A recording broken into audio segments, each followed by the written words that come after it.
Blah blah swing, blah blah swing, blah blah swing, blah blah swing, blah blah swing, blah blah swing, blah blah swing.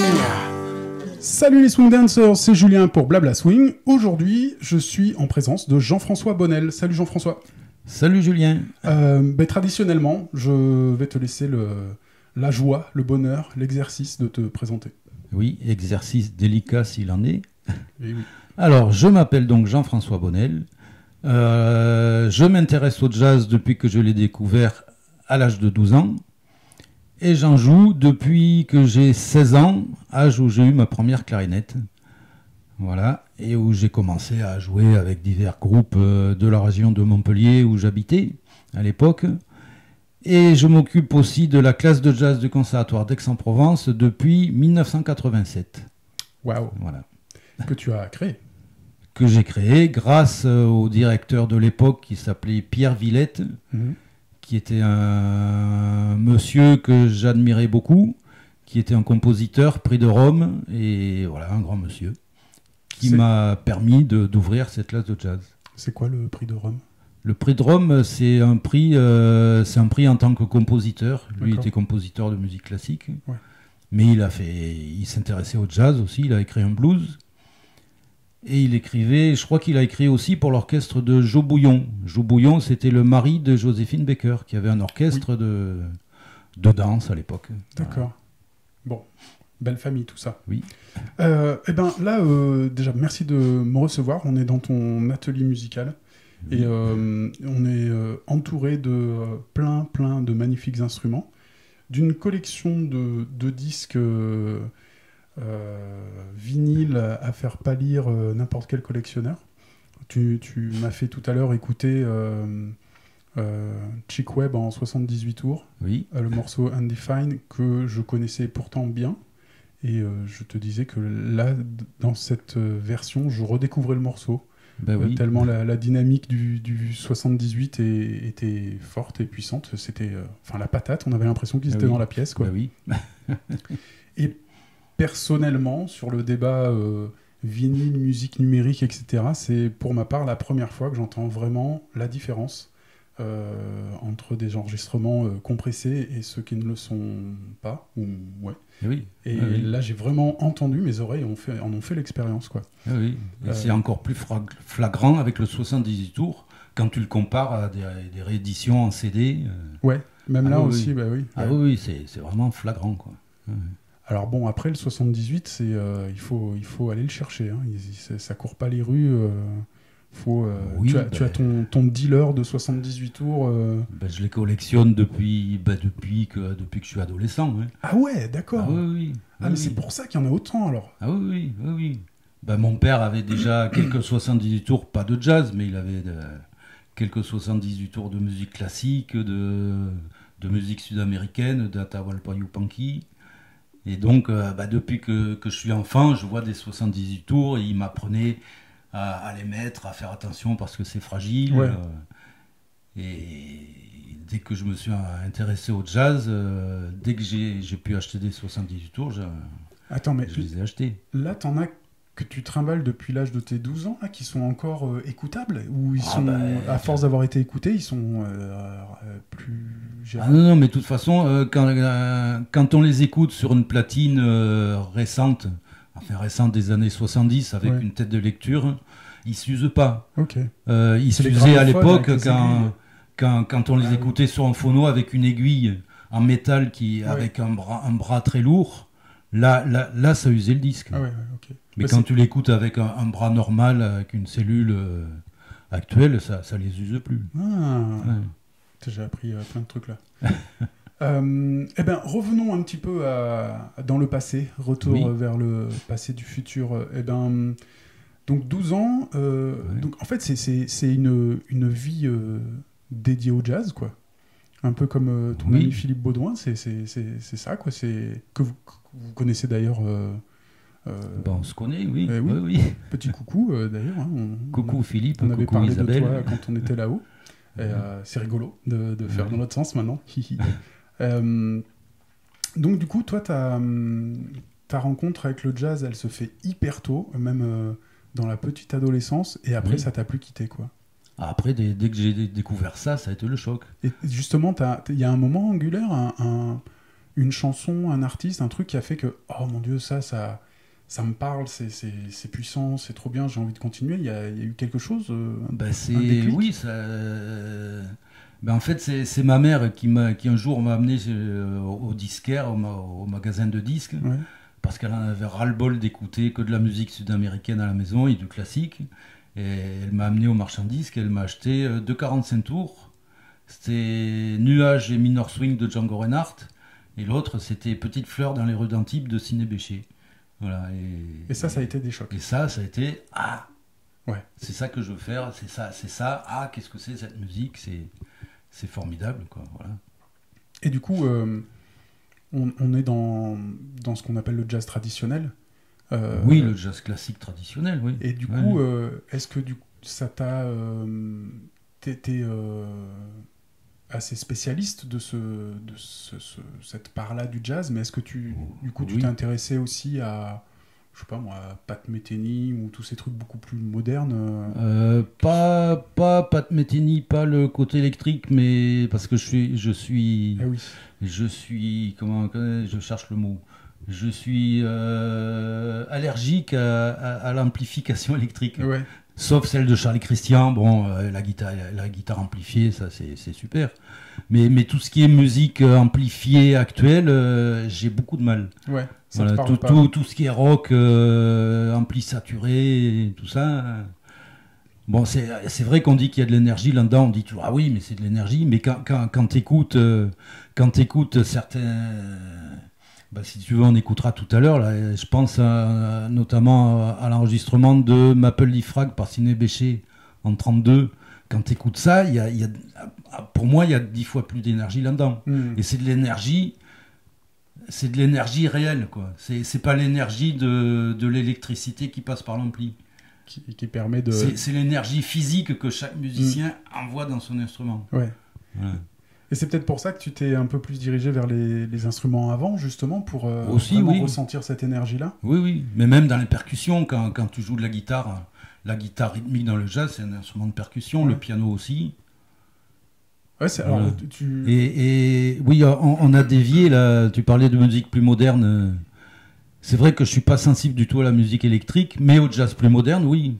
Oui. Au free jazz, au hard bop, ouais, d'accord, plein de musique d'avant-garde. D'accord. Mais pas toutes. Ouais. Et donc, mais Nirvana, Metallica... ça, non, je suis passé complètement à côté. je me doute bien. Ornette Coleman, un groupe actuel, Masada de John Zorn, ça, j'adore ça. Ah ouais. Oui. Tu sais qu'il a des accointances avec le métal, lui. Hein. Des fois, il a bossé avec eux. Oui, mais je pense à son groupe Masada qui reprend Je connais pas. Qui reprend l'instrumentation du quartet d'Ornette Coleman. D'accord, ouais. Non, il y a trompette, sax, contrebasse, batterie. Moi, j'arrive plus à suivre avec Zorn. Il fait des fois 6 productions par an, parfois. Enfin, c'est un truc de dingue. Le mec, il s'arrête jamais de produire. Je sais pas, il doit pas dormir. Il doit y avoir un truc. John Zorn, chers écouteurs, allez-y, avec un Z. Et donc là, oui, on est entouré de tes divers instruments avant, des clarinettes, des trompettes, des cornets, des saxophones sur toutes les tessitures possibles, des banjos, des guitares, batterie. Donc tu as un touche à tout. Il y a un piano derrière nous. Oui. J'allais dire forcément. J'ai commencé par le piano, parce qu'il y a un piano à la maison, et j'ai pris des cours de piano classique pendant 7-8 ans. Ouais. Voilà, ça a été ma base musicale, et la guitare en autodidacte. J'ai appris tout seul avec mon père, quoi, qui me donnait quelques trucs à la guitare. Ouais. Et du coup, le piano t'a fait aussi découvrir la lecture de la musique, les partitions. C'était en autodidacte aussi. Ah non, le cours, piano, c'est vraiment le piano classique, jouer Chopin, Bach, Czerny, tout ça. D'accord. Et du coup, on en parlait tout à l'heure, mais ton instrument de prédilection, c'est un peu plus la clarinette, même si on vient d'évoquer que tu joues de beaucoup de choses. Et comment ça comment s'est fait la rencontre avec cette petite machine? D'abord par l'écoute, parce que à partir de 12 ans, j'ai commencé à collectionner des disques, à acheter des disques au hasard. Et puis, la clarinette, c'est un instrument qui ressortait parmi d'autres. Oui. Ouais, c'est au-dessus. Hein. Oui. Et puis, mes parents m'ont offert une clarinette quand j'ai eu mon BPC. Ouais. Voilà. Et c'est vrai que la clarinette, on dit que c'est le roi des instruments à vent. C'est celui qui a la plus grande tessiture. Ouais. Voilà. Et c'est un instrument très riche qui... Tu peux aller très bas. C'est par tessiture, ça veut dire que tu peux... C'est l'amplitude du registre. D'accord. Hein. Ça va d'assez grave à très aigu. Ok, ouais. C'est l'instrument à vent qui a la plus grande... qui a le plus grand ambitus entre le grave et l'aigu. Et du coup, tu disais un de tes 2,45 tours qui t'ont marqué enfant, c'était il y avait Sidney Bechet dans le lot. Oui. Et est-ce que les Artichauts et Benny Goodman, qui sont perso les deux qui me viennent à l'esprit quand je dis clarinette, oui.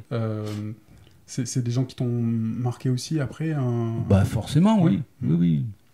Mais il y a peut-être plus avant les clarinettistes de la Nouvelle-Orléans comme Johnny Dodds, Jimmy Noon, Barney Bigard, et puis après, oui, forcément Benny Goodman, Artichaut, qui sont après. Puis après Buddy Franco, Jimmy Jouffret.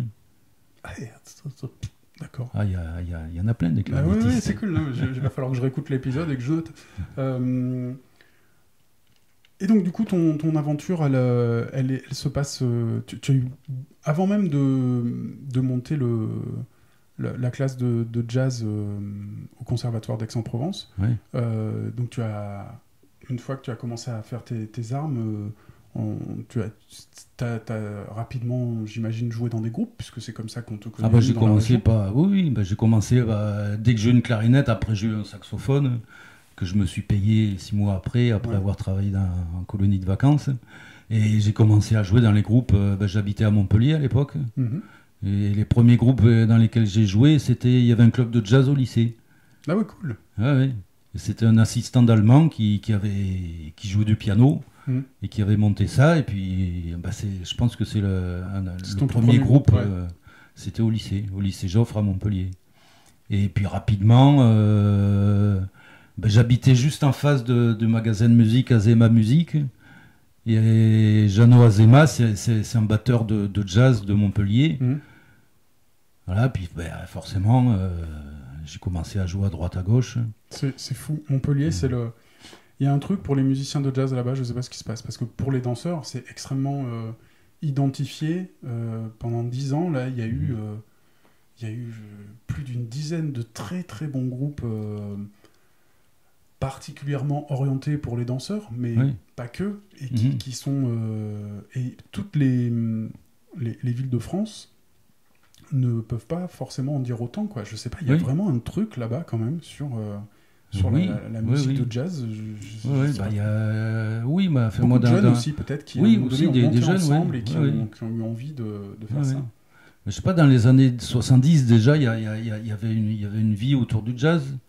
Il y avait un club de jazz, moi je m'en rappelle, j'ai des souvenirs.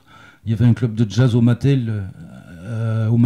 Les Mattel, c'est un petit village à côté de Montpellier. Et il y avait un bistrot, un restaurant qui s'appelait le Paix du Diable. Ah oui. Il me semble, ou un truc comme ça. Et où il y avait du jazz régulièrement. Et je me rappelais, il y avait l'orchestre de Lionel Hampton qui est venu jouer au théâtre de Montpellier. Après, on s'est tous retrouvés dans ce resto et on a fait le bœuf ensemble. Wow. Il y avait, je sais plus qui. Je me rappelle, il y avait Macaque. Macaque, c'est un batteur parisien des années 50-60 qui a enregistré avec, notamment avec Salvador. Il a enregistré avec plein de monde. C'est un super batteur, c'est un manouche. Et puis il a fini Docker à 7. Ah ouais. Oui. Avec Brassens. Allez hop, tchouk. Il a fini sa vie comme Docker à 7 et puis il continuait un petit peu à jouer. Et je me rappelle qu'il était là. Il y a les musiciens d'Hampton. Il devait y avoir Arnett Cobb. Ouais, il me semble qu'il y avait Arnett Cobb. Cette culture de jammer comme ça, de faire le bœuf ensemble, c'était quelque chose d'assez installé à cette époque-là, à Montpellier? Ben, il y avait une vie autour Ouais. du jazz à Montpellier, ouais. Puis il y avait plein de trucs culturels aussi, enfin d'autres musiques aussi. Moi, je me rappelle, j'allais un petit peu aux manifestations, aux manifs qu'il y avait autour de Montpellier, dans Montpellier. Et un jour, j'ai découvert une fanfare formidable qui jouait les chants de la guerre d'Espagne. Mhm. Et c'était la fanfare bolchevique de Michel Mar. Michel Mar, trompettiste, musicien formidable, de jazz aussi, Ouais. et qui avait monté cette fanfare pour aller jouer dans les manifs à l'époque. Et j'ai intégré cette fanfare aussi. Ah ouais, comme ça, ouais. tu les vois, et pouf. Bah, je les vois, et puis ça m'a plu. Puis, puis on se connaissait un petit peu par le jazz, mais voilà. Puis de toute façon, le monde des musiciens, c'est un monde assez restreint. Puis on Ouais. finit tous par se connaître. Ouais. Ouais.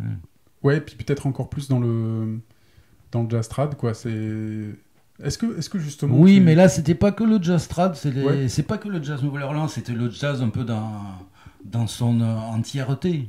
D'accord, ouais. C'est le jazz aussi, le jazz swing, le jazz bebop. La bossa, Michel Mar, c'était le free jazz. Ok, ouais. Et justement, pour ce qui est du jazz trad, qui est, en tout cas, moi, ce que je connais de toi, ce que je perçois dans les divers groupes dans lesquels tu joues ici et ailleurs, et sur lesquels nous, danseurs, adorons se trémousser. Ouais.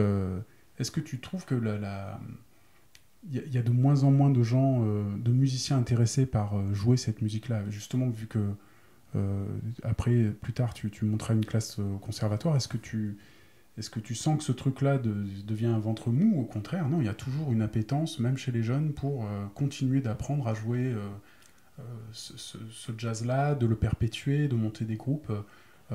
Jérémy, que j'ai interviewé précédemment, est une de ces figures-là qui montre que la jeunesse prend le relais. Il y a Ah bah beaucoup oui, la jeunesse prend le relais. Hein. Ouais, il y a quand même encore Il y a- ce truc, il y a- c'est il y a- pas en il y a- perdition, quoi. C'est ça Ah que non, c'est une tradition qui continuera tant qu'il y aura des jeunes musiciens qui jouent cette musique. Et tant qu'il y il y aura en des a gens beaucoup. qui nous l'apprennent, Qui nous l'apprennent, oui, ou alors qui la transmettent. qui la transmettent. Parce que oui, on viendra peut-être sur le fait d'apprendre aux autres une musique. Bon, ça c'est compliqué. Oui. Mais bon, il y a toujours plein de gens, plein de jeunes qui s'intéressent à cette musique, qui la découvrent et qui ont envie de faire ça.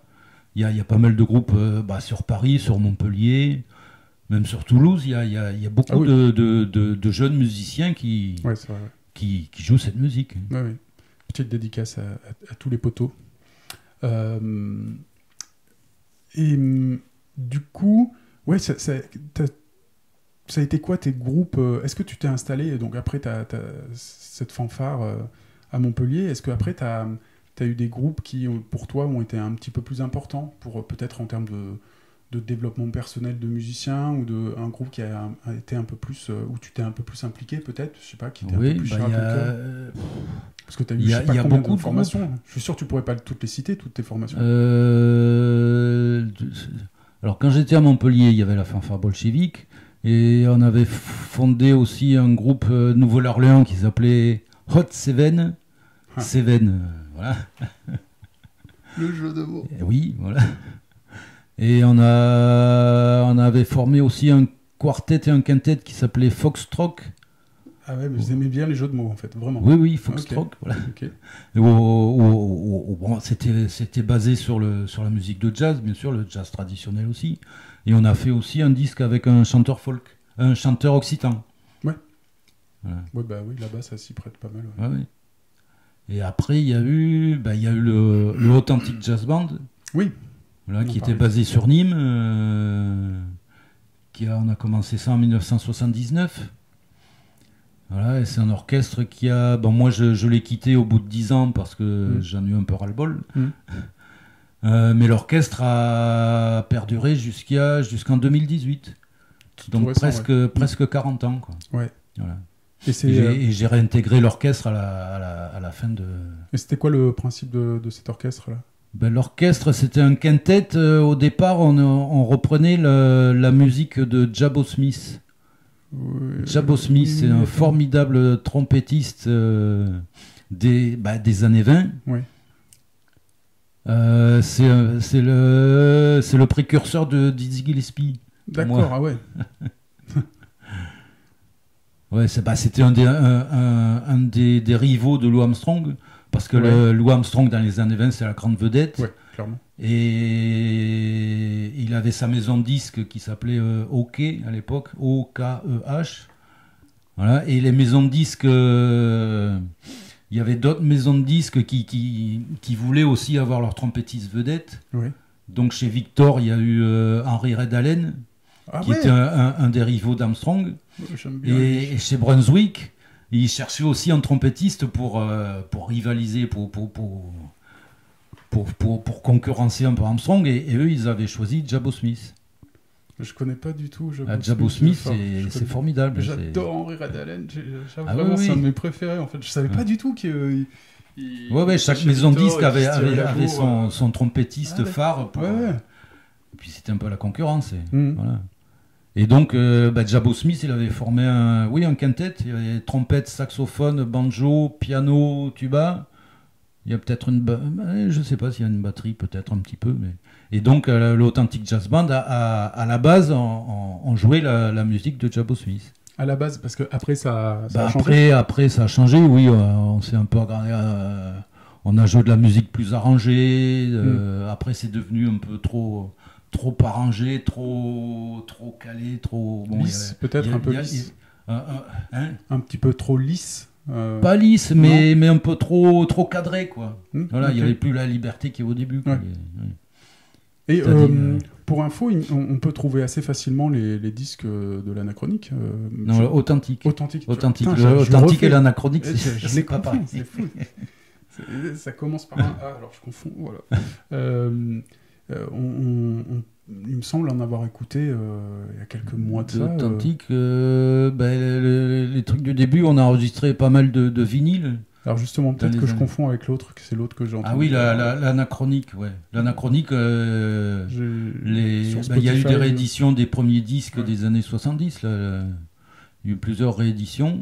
Et donc, tu as aussi joué dans l'autre l'anachronique. Voilà. Alors, l'anachronique Jazz Band aussi, ça c'est un orchestre sur Paris qui avait pour vocation de jouer tous les thèmes bebop, hard bop, Coltrane, Monk, tout ça, mais dans le style du jazz des années 20. Ah oui. Ouais, c'était Philippe qui m'en... Oui, voilà. Et au départ, l'orchestre, il a existé de 77 à 79, 80, puis après il s'est arrêté. Mais l'orchestre a rené de ses cendres au début des années de 2010, par là. Ah oui, d'accord. Et c'est reparti. Et là, à ce moment-là, ils m'ont appelé pour jouer avec eux. Ce que j'ai fait avec grand plaisir, parce que j'étais un fan absolu de l'orchestre des années 70. À l'époque, on était tous fanatiques de cet orchestre. Ouais, donc c'est un bel honneur, quoi. Oui.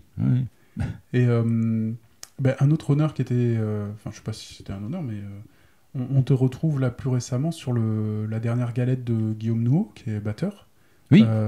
Qui a fait un disque salué unanimement partout comme étant top, et je confirme.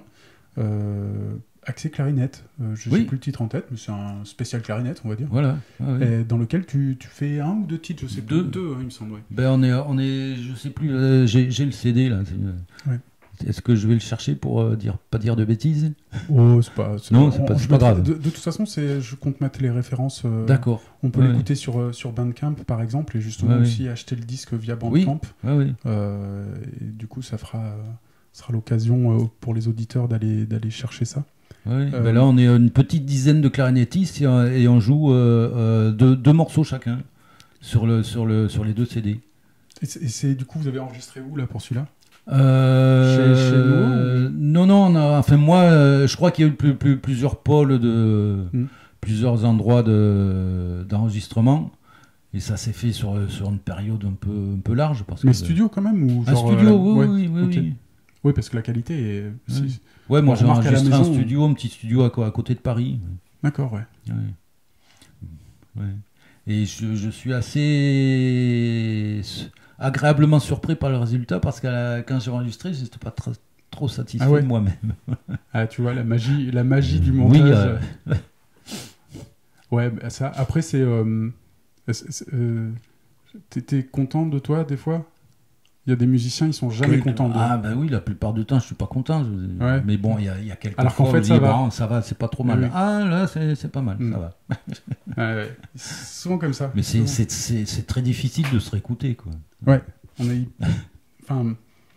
Ouais, souvent, l'exigence avec soi, on n'est pas forcément super sympa avec sa propre musique, quoi. Ah oui, des fois on me dit que je suis pas sympa avec les autres, mais le premier avec qui je suis Oui. pas sympa, c'est moi-même, quoi. Bah ouais. Et alors, si on fait un bond dans le temps et qu'on parle de tes formations musicales locales actuelles. Local actuel. Ouais. Oui. Bon, remarque, elles sont, je crois, toutes locales à peu près. Mais celles Ben, que... Maintenant, oui, parce que il y a quelques années, il y en avait encore quelques concerts avec l'Anachronique. Ouais. Et j'ai joué aussi pendant une dizaine d'années, plus d'une dizaine d'années, de 2003 à il y a 2 ans aussi, avec un orchestre suisse. Ah ouais? Oui, oui. Bah, du coup, tu cavalais partout pour aller faire tes dates, quoi. Oui, oui. Des fois, même pour les répètes? Ah oui, oui. Oh là là. Les répètes, pas trop, Bah mais... ouais. Ouais. Ouais, C'était quoi le groupe suisse? C'était le Swiss Yerba Buena Creole Rice Jazz Band. Ouais, j'ai tout retenu. Heureusement que c'est enregistré. Je réécouterai. En plus court, en résumé, c'est le Swiss Yerba. D'accord. Et ça, il y a du son qu'on peut écouter sur Internet? Ah oui, Ouais. oui, on a fait plusieurs CD.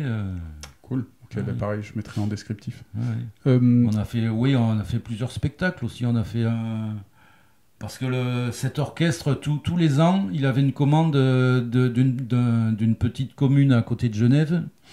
Et tous les ans, il y avait une commande pour faire un nouveau spectacle. Et donc, on a fait un hommage à Django Reinhardt. Ça, j'en ai un très bon souvenir. Ouais. On a fait un CD. On a fait aussi un spectacle sur la vie de Billie Holiday. Ouais. Avec Nicole Rochelle. Ouais, ah ouais, t'as Ouais, oui. bossé avec elle? Ouais, oui.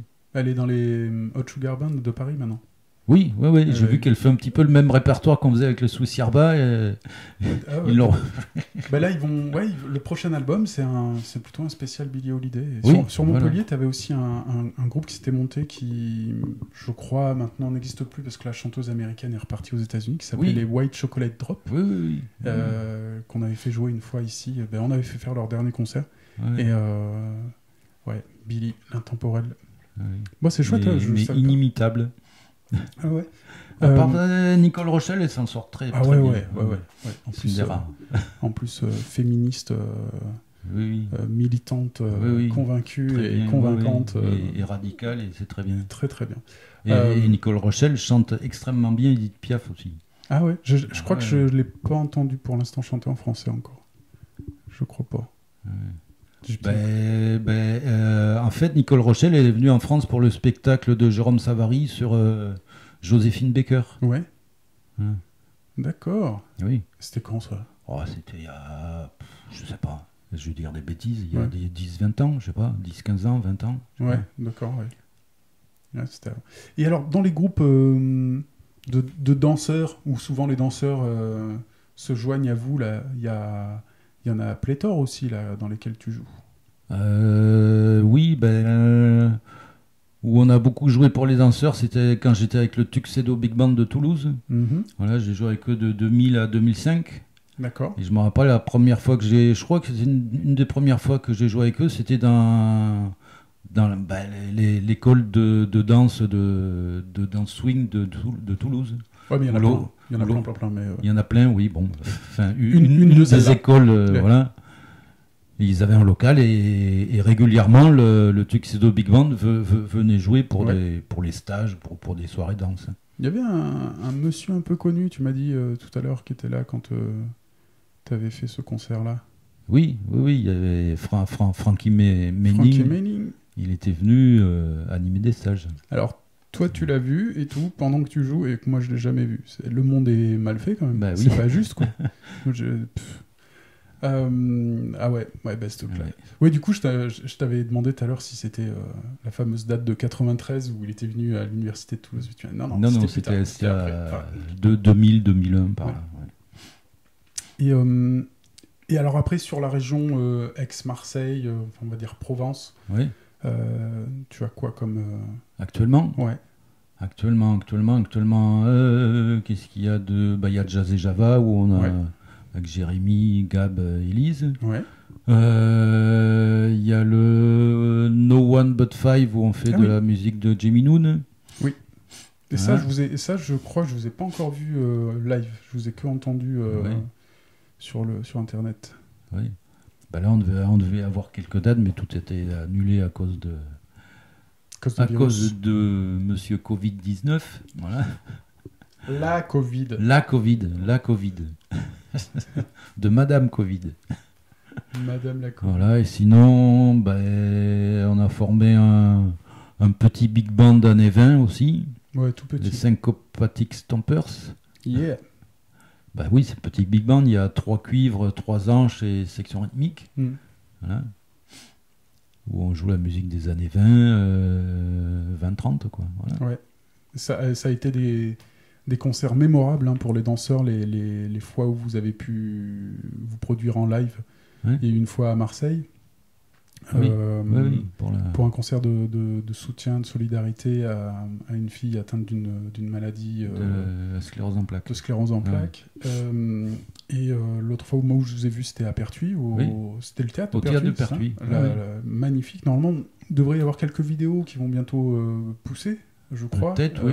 Oui. Il y a eu des captations en tout cas, donc peut-être on aura la chance de voir ça. Et c'est du velouté pour les oreilles et les pieds. Moi, je vous tanne pour que vous enregistriez quelque chose qui est un objet physique sur lequel on puisse réécouter et tout ça, mais j'espère qu'un jour, vous m'écouterez. Et il y a le Dixilitsit aussi. Tu joues dedans, toi, ou pas?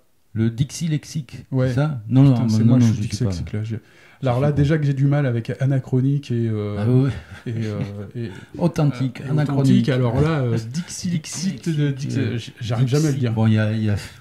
Et en plus, ça me met d'autant plus des perturbations cognitives que j'ai connu le Dixit Jazz Band il y a quelques années, il y a 4 ans, 4-5 ans. Oui, ça, ouais, c'est plein de petits orchestres, bon, un peu... Le Dixit était parti du conservatoire parce que j'avais monté un petit groupe Nouvelle-Orléans, Ouais. voilà. Oui, en fait, c'est beaucoup de tes élèves qui sont... Oui, qui étaient, beaucoup, oui. Oui. Ça, c'est chouette. Oui. Et du coup, une fois qu'on a l'habitude comme ça, c'est facile de monter un groupe de jazz, quoi. De monter un groupe, c'est toujours facile. Après, le groupe, il faut qu'il soit assez... qu'il ait assez de... Comment dire, le groupe, il faut qu'il ait la matière à perdurer. Oui. Voilà, parce que monter un groupe, en soi, c'est facile. On réunit 3-4 musiciens, on fait une répète, et puis, paf, on peut aller jouer. Mais pour qu'un groupe perdure vraiment, et bon, il faut d'autres éléments. Et c'est intéressant, ça. Ce serait quoi, pour toi, ces éléments-là qui font que il y a un truc qui fait que ça prend, que ça tient, que c'est... Déjà, il faut qu'il y ait un concept musical. Il faut qu'il y ait aussi il y a le côté humain aussi. Ouais, Il faut sûr, que ça soit un groupe de personnes qui s'entendent bien. Pourquoi pas un groupe d'amis. Oui, parce que souvent on perd de vue que c'est pas que faire des répètes et tout ça, mais quand on doit aller faire des dates, on roule ensemble. Ah oui, on passe du on temps vit ensemble. on dort dans les mêmes hôtels, dans les mêmes chambres, et du coup on passe beaucoup de temps ensemble. Vaut mieux se supporter, c'est plus facile. Oui. Il y a plein de paramètres pour qu'un groupe perdure. Voilà. Déjà, il faut trouver un concept pour. Ouais.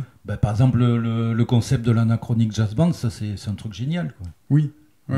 Ouais, c'est vrai que ça crée un noyau de cohérence autour de ça, quoi. Oui, c'est un truc de cohérence musicale.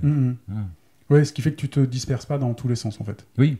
Ouais. Aussi, j'ai un quartet, bon, j'ai oublié, mais parce qu'on joue pas beaucoup, mais j'ai un quartet qui part du concept de l'anachronique jazz band. D'accord. Ça s'appelle le Hard Dixie 4. Ah ouais, ça, tiens. Voilà. Je connais pas. Et là, c'est avec Félix Huneau, le banjoïste qui est maintenant sur Paris. C'est pour ça qu'on joue pas trop souvent. Ouais. Il y a Élise au tuba, il y a Zef, Oui, Stéphane batteur. Zef Richard à la batterie. Ouais, Ouais. d'accord. Ah, lui aussi, il commence à jouer dans pas mal de formations Oui. maintenant. Là. Je le vois partout maintenant. Oui, oui. Et là, on joue de Wayne Shorter, du Ornette Coleman, mais avec banjo, tuba et Ah ouais, ouais. un vieux style. Voilà. Ah, cool. Et alors après, donc du coup, bon, mais tout ça, c'est... Ah, mais justement, si, pour rester sur le domaine de la danse, est-ce que tu as donné beaucoup de concerts dans diverses formations, public assis la plupart du temps, j'imagine, Ouais. assis ou debout, mais la plupart du temps assis, je crois, et comparé à un public de danseurs qui d'un coup se met à bougeoter dans tous les sens face à votre musique. Est-ce que comment toi tu ressens ça quand tu es de l'autre côté, quand tu joues ta musique et que tu as différentes audiences en face de toi, comment ça réagit, et particulièrement quand il y a des danseurs, est-ce que c'est quelque chose qui vous pousse aussi en tant que musicien Ouais. Forcément, oui. Parce que la musique qu'on joue, la musique de jazz qui swing, c'est forcément une musique pour la danse. Ouais. L'un est lié à l'autre. Et la musique, ça date pas que du jazz, même la musique classique, la musique baroque, toutes les musiques traditionnelles, c'est toujours lié à la danse. La musique est forcément liée à la danse. Et quand on joue pour des danseurs, c'est forcément stimulant. Plutôt que de jouer devant un parterre de gens plus ou moins amorphes. Ouais. Voilà. Mais qui, on discutait hors micro tout à l'heure, mais qui finalement peuvent cacher bien leur jeu et adorer. Enfin, amorphe, c'est un peu péjoratif, mais bon, un public... Si, amorphe, je vois ce que tu veux dire. Oui, mais qu'on peut ressentir comme passif. Oui. Mais qui sont quand même attentifs, qui écoutent, qui sont timides, des fois timides, et puis après, à la fin du concert, ils sont ravis, c'était formidable. Ouais, voilà, ouais. Ouais. Ça et je pense justement à cet aspect public passif et danseur. C'est bizarre parce que plusieurs fois, quand j'ai joué en Angleterre, il y a un public, bon, c'est toujours un public de personnes d'un certain âge, mais souvent en Angleterre, il y a beaucoup de gens qui écoutent, mais il y a toujours une partie qui danse. D'accord. Et on voit des personnes âgées qui... Souvent, c'est assez bluffant, quoi. Ouais, c'est cool, parce qu'il y a des personnes âgées qui ont du mal à marcher, et puis qui se mettent à danser, et là, ça fonctionne, quoi. Ouais. On dirait que ça repart, quoi. Et souvent, en Angleterre, c'est ça. C'est un public d'un certain âge, mais qui aime danser. Ah ouais. Et qui continue à danser. Ouais, ça danse beaucoup en Angleterre. Un peu partout. En tout cas, pour ce qui est du Lindy Hop, c'est vraiment très, très établi. Même dans les petites bourgades, de ce qu'on m'a dit. Ça fait longtemps que j'ai pas remis les pieds en Angleterre. Je dansais, la dernière fois que j'y suis allé, je dansais pas. Donc j'aimerais bien y retourner, voir in situ. Et justement, quand vous jouez pour les danseurs, est-ce que aussi, d'un autre côté, donc c'est sûr qu'il y a enfin c'est sûr, il y a cette dimension-là de voir des gens danser sur votre musique, c'est porteur, ça vous pousse aussi. Oui. Mais est-ce que aussi il y a des aspects négatifs à ça parfois? Est-ce que des fois, je sais pas moi, il y a des choses qui vous agacent? Personnellement, non. Ah ouais? Cool. Moi, il y a des trucs. Quand on joue pour des danseurs qui dansent bien, et c'est un échange entre musique et danse, quoi. Les danseurs sont stimulés par la musique, et la musique peut être stimulée par la danse. Ouais.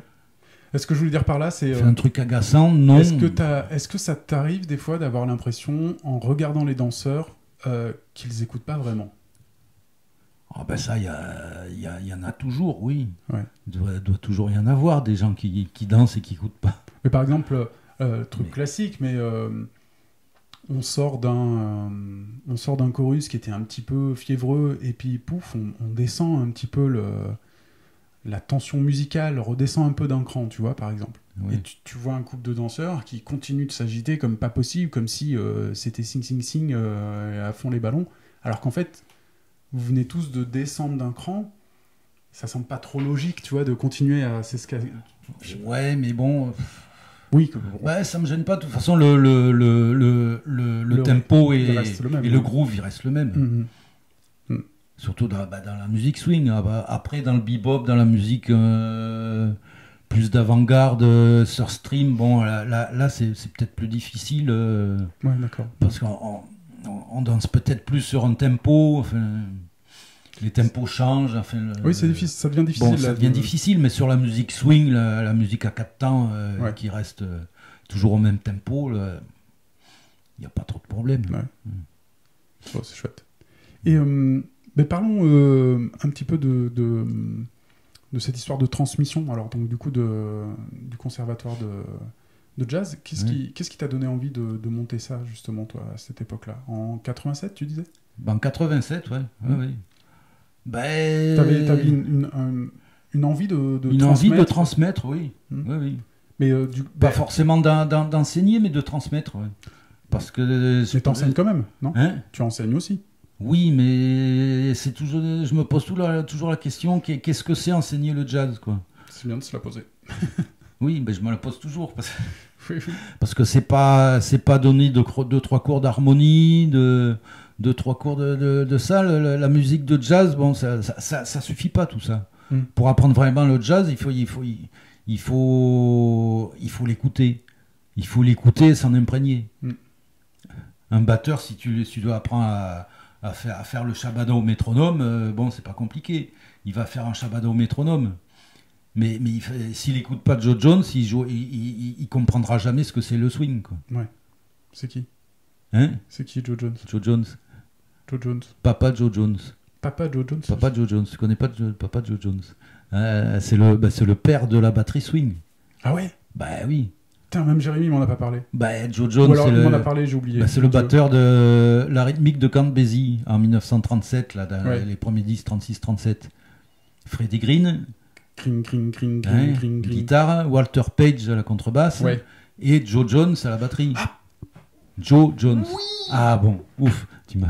Mais en fait, de le dire comme ça, de dire Joe Jones, d'un coup j'ai bugué. Joe Jones. C'est quoi Joe Jones? Oui, bah, le fameux trio rythmique infernal, considéré par beaucoup comme probablement la quintessence du swing. Oui. Ok. Mais c'est ça, un batteur à qui j'apprends à faire le shabada, à faire 2/4 avec le pied gauche, c'est ting, ting, ting, ting, ting, ting, ting. Bon, il saura le faire.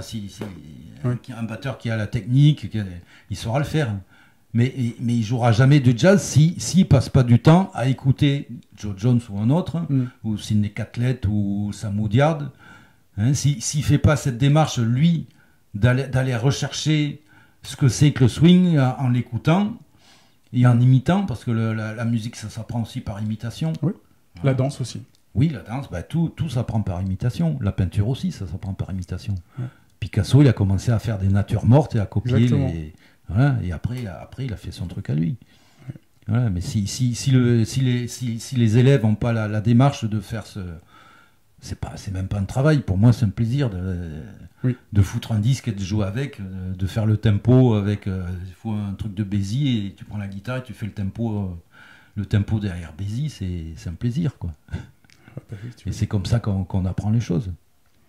Et donc c'est plus le fait de transmettre, de faire écouter la musique, de transmettre une passion, en fait. Oui. Et puis transmettre tout le patrimoine culturel de cette musique.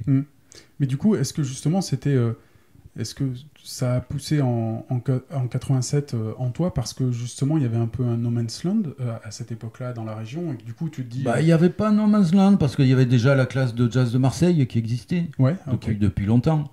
Et puis les années 80, c'est là où le jazz... où il y a eu une volonté du ministère de la Culture déjà de créer un CA de jazz, de créer tous les diplômes, un diplôme de professeur, puis le CA c'est le certificat d'aptitude, c'est pour avoir le diplôme au-dessus. Voilà. Déjà il y avait la volonté, grâce à Jack Lang, de créer des classes de jazz dans les conservatoires. Ouais, donc ça a fait. J'ai profité un peu de cette ouverture d'esprit, pour faire ma demande au directeur de l'époque. Et ça a marché. Ben, ça a marché, oui. Et alors, du coup, aujourd'hui, là, ça a marché parce que, bon, à l'époque, j'avais passé l'épreuve de CA. Le CA, je l'ai jamais eu. Bon, c'est une autre histoire. Hein. Mais à chaque fois, j'ai été admissible au CA. C'est-à-dire que les épreuves d'admission, d'écriture, tout ça.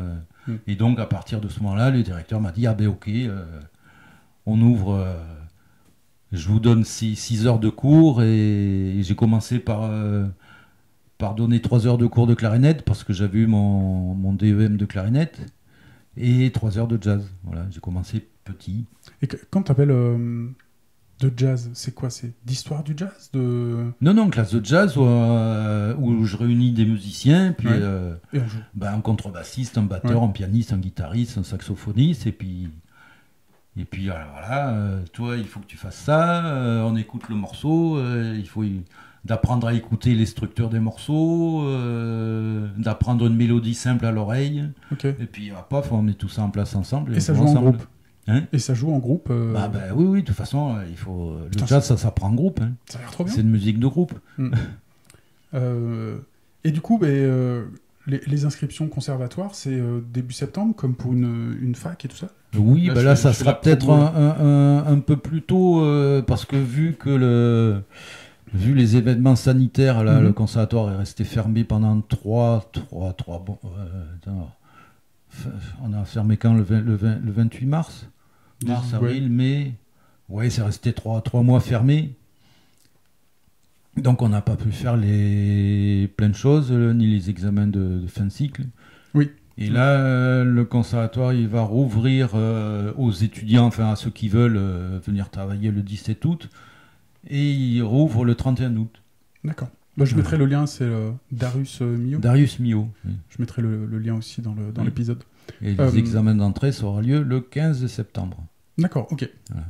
Voilà. Les examens, moi j'aime pas appeler ça examen, les auditions d'entrée pour... Tout à fait. C'est pas un concours non plus. Moi j'aimerais bien, mais j'ai encore plein de questions. Je te demanderai après. Et ok. Et du coup, donc là, ça fait déjà une belle longévité de ce. Est-ce que vous avez des stats un petit peu du nombre d'étudiants diplômés ou pas, mais qui sont devenus professionnels du jazz, qui vivent qui font le métier, quoi. Après le conservatoire. Pas vraiment. Je sais plus. Ils ont peut-être dû faire ça au conservatoire, à l'administration. Et toi, t'as un suivi un peu des anciens où tu vois oui, ce qu'ils deviennent et tout. Et globalement, c'est que des gens qui jouent après. Pas que.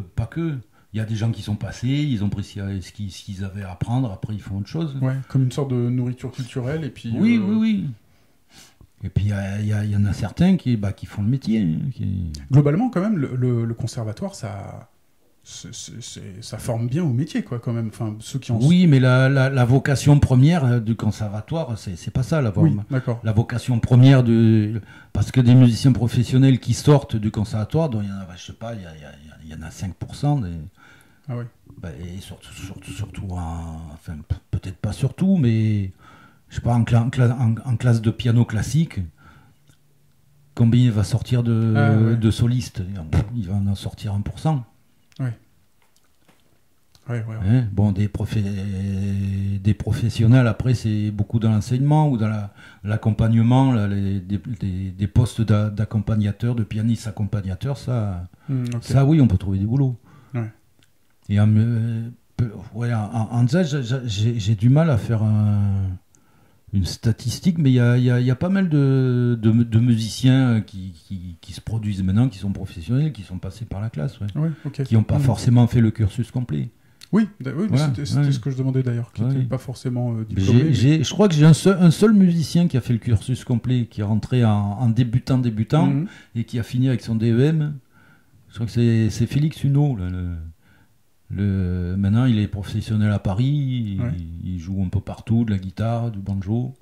Il joue dans plusieurs formations, dont les Three Blind Mice, qui est un formidable petit orchestre, avec que des jeunes.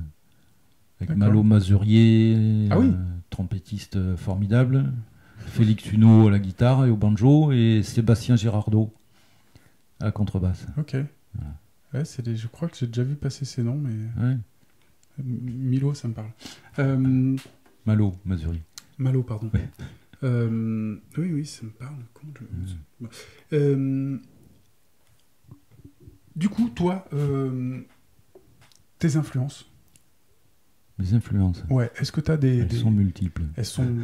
Il suffit que je tourne la tête, que je regarde toute ta Ben collection oui, parce pour me que douter tout ça m'a influencé, forcément. que tu as brassé large, quoi. Mais est-ce que tu as des musiciens phares. Ouais, des artistes de chevet, ceux sur lesquels tu reviens toujours parce que c'est ceux qui t'apportent le plus. Bah, c'est là où Armstrong, tu tu y reviens toujours. Ouais. Armstrong, c'est la base de tout. Armstrong, Béchet, c'est les deux premiers grands solistes de l'histoire du jazz. Mhm. Ellington, tu y reviens toujours parce que c'est formidable. Bon, moi, au sax alto, il y a un musicien que je mets au-dessus des autres. Pour moi, c'est Benny Carter. Oui. Hein. D'ailleurs, il y a deux... Je sais plus, il y a 3 ou 4 ans, j'ai pu faire un CD en hommage à Benny Carter. Ah oui. Avec un formidable pianiste américain qui s'appelle Chris Dawson, une très bonne chanteuse américaine qui s'appelle Charmine Michel, et un formidable batteur français qui s'appelle François Laudet. Ah oui. Oui. Pareil, je connais deux noms, mais je sais plus d'où. François Laudet, c'est le batteur swing français, quoi. C'est Buddy Rich, Jane Krupa. Ah oui, les références, quoi. Ok, donc ça, c'était Doudou, quoi. Ouais, oui, puis il y en a plein d'autres. Sonny Rollins, je suis fan de Rollins. Ouais. Stan Getz, à la trompette Clifford Brown, Armstrong, bien sûr. Ruby Braff. Ruby Braff, c'est un contemporain de Miles Davis. Ah ouais, mais c'est toute cette période-là où moi je suis pas calé du tout. Oui, mais le problème de Ruby Braff, c'est qu'il n'était pas du tout dans la lignée à la mode. Ouais. Il n'a pas suivi la mode du hard bop, du cool, du free, de tout ça. Lui, il a continué la tradition Armstrong, Buck Clayton, mais tout en ayant son langage à lui, quoi. Tout en ayant développé son propre langage. Comment tu dis ? Ruby Braff. Ruby, R-U-B-Y, Braff. Okay. B-R-A, 2F. Ouais. Et il y a un clarinettiste aussi qui pour moi est un phare, c'est Kenny Davern. Ouais. Kenny Davern, c'est pareil, c'est la même génération. Il est un peu plus jeune. Il était né en 1935 et c'est un clarinettiste. Au départ, il a fait du Dixieland. Bon, il a toujours fait du Dixieland, mais il était aussi dans la mouvance free jazz des années 60 à New York. Avec Roswell Rudd, tout ça, et Steve Lacy. C'était un pote à Steve Lacy et Roswell Rudd. Mais il disait qu'à l'époque, ils se sont fait devancer par Ornette et Don Cherry. Voilà. Mais Kenny Davern, toute sa vie, il a continué à faire du jazz traditionnel. Mais tout en ayant ce côté free, quoi. All right. Là, j'ai un ensemble de magnifiques clarinettes sous mes yeux. Oui. Hier, j'étais encore à Paris et j'ai essayé une clarinette. Elle se reconnaîtra, petite dédicace. Et c'est l'enfer, ce truc. Quand on n'a jamais fait, ne serait-ce que sortir une note, un conseil pour sortir un son de ce truc-là ? Commencer par un conseil. Un conseil, de toute façon, il faut jamais crisper. Hein. Ah ouais. Le conseil, c'est le son, il sort, c'est l'anche qu'il y a derrière le bec qu'il faut faire vibrer et c'est ça qui va faire le son. Je crois que je devais la serrer trop, peut-être, je sais pas. Voilà, parce que si on serre trop, il n'y a rien qui sort. Là, je serre pas, c'est... Voilà, ça me faisait ça. Ah bah oui, parce que tu mords. Et si tu mords l'anche, elle colle. Non, je mordais en haut, mais je pense que je devais crisper en bas aussi. Ah oui, voilà. Là, il n'y a rien qui sort. Et quand, à l'inverse, tu réussis à sortir un son, mais ça fait un canard, tu sais. Ça va. Ouais, voilà, celui-là, là. Ça, c'est que tu souffles trop fort ? Non, mais ça, c'est une harmonique. Ah, c'est une harmonique, oui, mais... c'est que tu prends... C'est où que tu souffles trop fort, ou tu prends trop de bec, mais bon, il faut arriver à... C'est délicat comme truc quand même. Bah, c'est délicat, il faut trouver la juste mesure entre pas de son, ouais. et entre ça, il sort rien, ça, je prends trop de bec, c'est l'harmonique, et...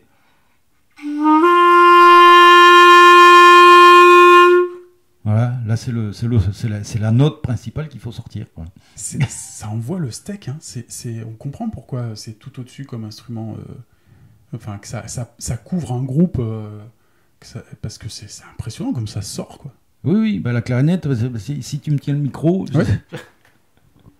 La clarinette du plus grave. Ça c'est le plus grave.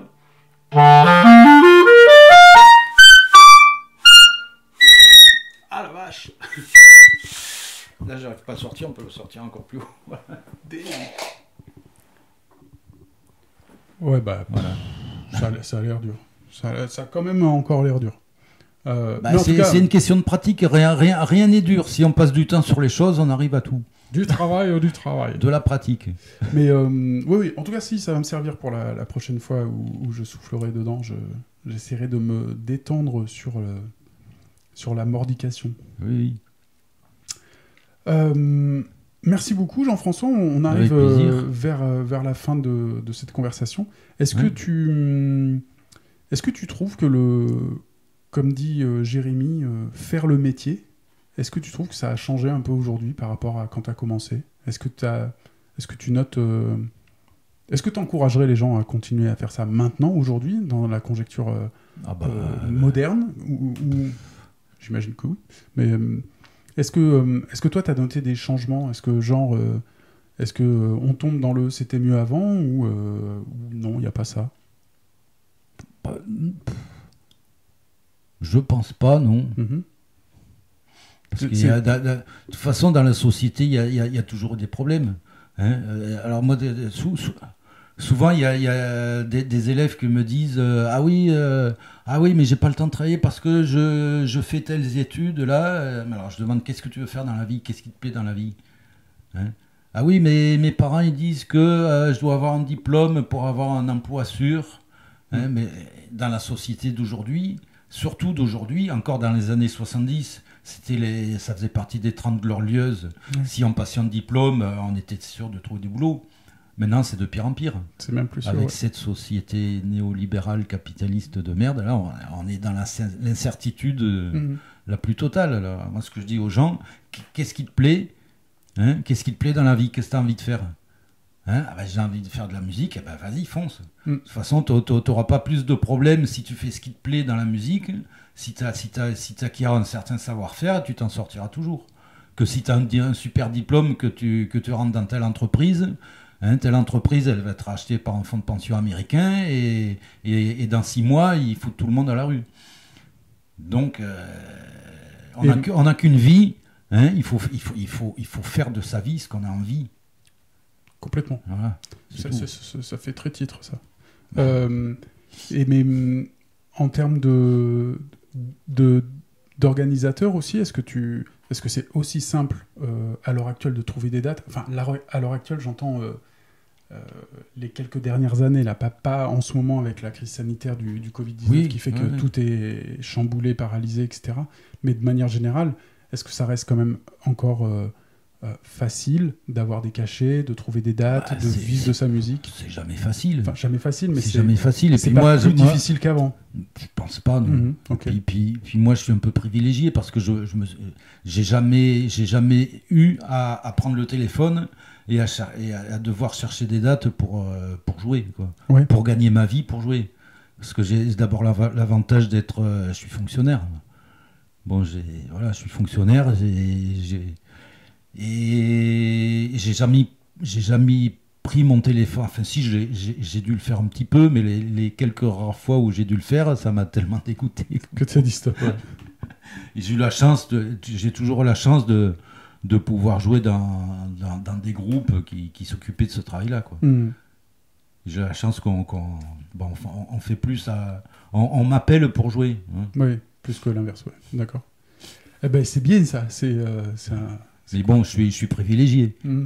Mais bon, si on veut être musicien professionnel, si on veut gagner sa vie avec la musique qu'on a envie de faire, si on se prend par la main, on y arrive toujours. Hein. Si on a un projet, si on a un groupe cohérent, si la musique qu'on fait est correcte, il y a toujours moyen de s'en sortir avec la musique. Hein. Même si on n'a pas... on prend son instrument, on va à la rotonde, on joue... Et on gagne toujours 10 ou 20 euros, on peut toujours aller manger. Ouais. Voilà. Ça marche encore. Ben oui, ça marche encore. Oui. Eh ben parfait, merci beaucoup Jean-François. Et puis merci à toi. À très bientôt sur scène. Et moi en dessous, en train de danser. Avec plaisir. Blah blah to the boo blah blah blah, them bye blah blah to the boo boom blah blah swing.